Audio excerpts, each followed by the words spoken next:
Hello and welcome back to the channel. On today's video, I am going to cover center shot and why I set center shot up the way I do. I will attach some photos in here as well throughout the video so you guys can kind of see what I'm talking about. Now, center shot gets talked about a lot, especially with 3-track cam systems like a Elite, a Hoyt. There's a few other ones out there that a lot of people are always talking about center shot. For me, I always set the center shot up right down the middle of the limb bolts, regardless of the bow. However, I have never, ever said that you cannot tune a bow with it pointed to the left or pointed to the right. You certainly can. But just because you can do something doesn't mean you should do something. So what that means is like, let's just relate this back to a hunting situation, right? Just because I can take a 70-yard hard quartering away shot on a mule deer doesn't mean I should. Yes, I can do it, but it doesn't mean I should. So the reason that I set everything up right down the middle of the limb bolts is so that everything is running perfectly square out of the bow at rest and at full draw. Now, you can tune it to the outside, especially on these 3-tracks. The big talk about it is that part of your scope is going to get covered up by the riser if you tune it right down the center of the limb bolts, which is somewhat true depending on the scope size, the scope housing size that you're running. However, I have never really found it to be a big issue. I did it that way on my Omnia, and I had a pretty big housing on that. And just the very edge of my sight was covered by the riser. Never bothered me. After probably 100 shots, I got pretty well used to it and left it be. Now there's a few reasons that I run it right down the middle, and one is just that I feel that is the most forgiving, tunable location to tune the bow. I think it looks the best as far as appealing to the eye. I feel like it's the most forgiving, and I feel like it just performs the best as far as performance goes and speeds and so on and so forth. Now, I'm not saying that you can't tune it to the outside. Again, I'm not saying that. You definitely can, but doesn't mean you should. Now, the second reason is I also use it and have used this in the past as a quick reference guide. So if my arrow is pointed out to the left, now you can mark your rest to make sure that it doesn't move, but if everything's right down the center of my limb bolts, when I get to a location, like if I go out west and I'm hunting, I can pull my bow out, I can put my rest into the up position, I can throw an arrow in it, I can look down in it and go, yep, everything's right down the center. We're good to go. Nothing moved. Easy peasy. Lock my rest back down and off I go. Or midway through a hunt, I can check it very, very easily. And like I said, I think it looks the nicest.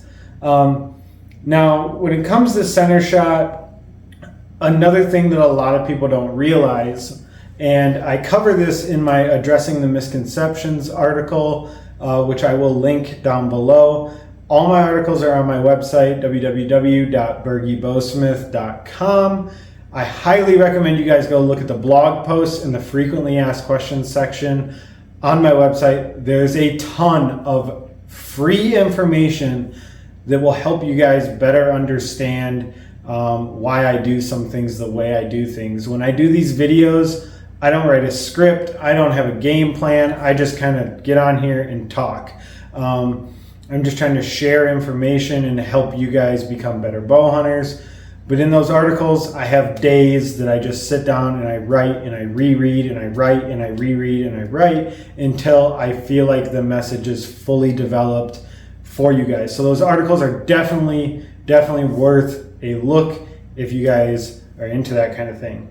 Now, in that article, I mentioned that my tuning method is not a masochistic approach to tuning. And what I mean by that is I'm not saying that when you ship your bow into me and I tune it to a perfect bow hole, you're going to send it back and immediately every single time you are going to shoot a bullet hole. That's not the case. It does happen like that a lot of the time. However, what a lot of people don't realize is that center shot of spec, especially with like a micro adjust rest, you actually have like a 3 to 4 click variance one way or another that will change the tune just enough, but it will also keep you still right down the pipe. And so, especially with a bare shaft. So what I always tell people, and one of the big things with me versus other places that take shipped in bows, or even just other bow shops, is when I tune your bow and I ship it back to you, after a week, I'm gonna call you or text you or message you and go, hey man, how's your bow shooting? Are you having any problems? Have you shot broadheads? If you haven't shot broadheads, why? If you have shot broadheads, how did they perform? And I'm gonna get that information from you, and you and I are gonna work together to figure out what is going on and fix that. Now, if you have to move it 2 or 3 clicks one way or another, that's not a big deal, especially at 60 yards, 70 yards, 80 yards. Now, when it comes to the center shot there, it just so happens that that bow, with your slight variance person to person, just needs a touch of an adjustment this way or this way. That's not an issue with my tuning method. It's just the differences between you and me, and how do we bridge that gap and figure out that difference so that you can shoot accurately. Now, for people that have really, really good form, 9 times out of 10, you're gonna shoot a bullet hole when you get your bow back. For people that might have a breakdown in one aspect of their form, whether it's just slightly too much palm, not a good follow through, not enough heel pressure somewhere in there, 9 times out of 10, if I tell you to add a little bit more heel pressure, it'll clean that tear up. What I see a lot is a lot of people they tune their bow, or they get their bow tuned, and then they start shooting, and then they're immediately, they're shooting real good one day, and then the next day they're kind of all over the place, and then the next day they're shooting good, and then the next day they're all over the place, and they're like, oh my God, my bow must be out of tune, and then they start tinkering. Don't necessarily just sit and start tinkering right away. Let's look at your form. Let's break down your form. Let's figure out if it's you or if it's the bow. 9 times out of 10, it's probably you, because the bow is going to do what it's told to do every single time. So with that being said, center shot is you could ask 10 people and you might get 10 different answers. This is just my approach to center shot and how I set center shots and why I set them this way, because it is, in my opinion, the most forgiving location, and it gives you, the archer, when you get your bow back, the most tunability left to right when you get that bow back for forgiveness and accuracy downrange.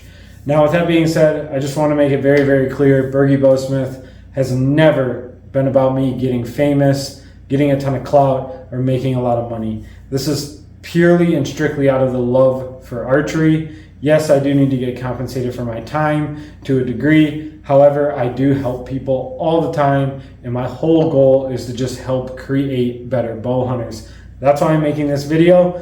With that being said, this is the end of the video. If you guys are interested, I added a lot of new items onto my website that you guys can purchase. Day 6 arrows, some titanium archery product stuff, and of course the normal strings and tune that I've always offered.